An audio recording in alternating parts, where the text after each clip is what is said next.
All right, folks, welcome back to Washington Watch. Reading all your tweets to Roland S. Martin. News1.com, Smokey Fontaine is here in our Washington Watch studio today. Smokey, glad you're here. Thank you, sir. All right, let's get right into it. Of course, healthcare, huge issue this week.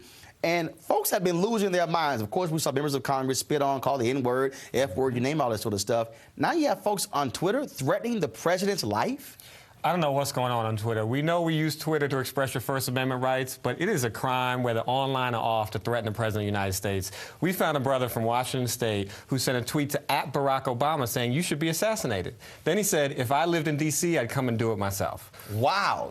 His followers came back and said, hey, ease up. This is your quickest way to the federal penitentiary. You know what you're doing is wrong. He tried to fall back and kind of capitulate. Well, first of all, he tried to talk about, I got a First Amendment right and that kind of stuff along those lines. But his page wasn't taken down for quite some time. His page wasn't taken down for a few days, and we did another search on Twitter, and we found other people threatening the life of the President of the United States. Saying like what? We found someone asking for the next American with a clear shot to drop him. Wow. We found someone who said that blacks, we should turn on him, turn on Barack Obama. We got past the assassination of Kennedy and Lincoln. We'll get past the assassination of Obama. So you guys actually have this story on News One, basically laying this thing out. And this is actually, first of all, we're not going to give this guy a Twitter handle, but this is actually his photo? This is actually his photo. We took this right off his Twitter page. You know, your Twitter page is public unless you make it private. So this is him. What I love about News One is that the whole community went on, commented about him, told him how foolish this was, and realized that we can't get caught up in all this criticism of Obama. He just passed a health care bill that we know the majority of our community supports,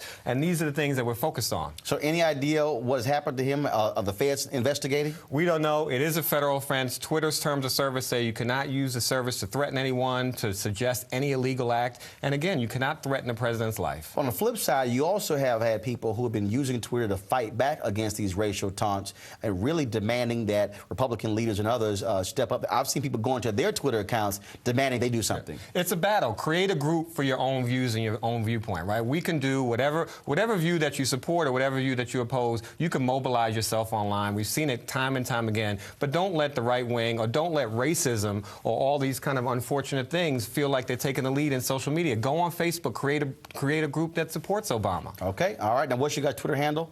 Mine's Smokey Fontaine, SMOKEY-FONTAINE. Follow me for all the latest news. Of course, mine, Roland S. Martin as well, so be sure to check us out. And also go to our page on blackplanet.com as well and sign up to be one of our friends. All right, Smokey, we appreciate it. Thank you. All right, folks, we'll be right back.